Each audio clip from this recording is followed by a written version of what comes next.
जबाब तुम्ही इन्स्पेक्टर साहेब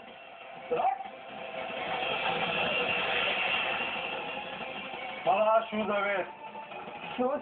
हा सुदर्शनने तुला जाण्यासाठी शूज दिले होते ना, कुठे ते? कोणत्या शूज बद्दल बोलताय? कोण सुदर्शन? कोण सुदर्शन?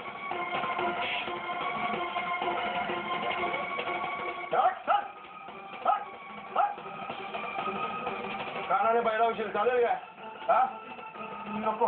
हा आठवलं ना कोणते शूज ते? हो साहेब. हा हो आत्ताच्या आत्ता मला ते कपडे हवेत. चल चल. हे उचला. सुदर्शन बद्दल मला सगळी माहिती हवी आहे.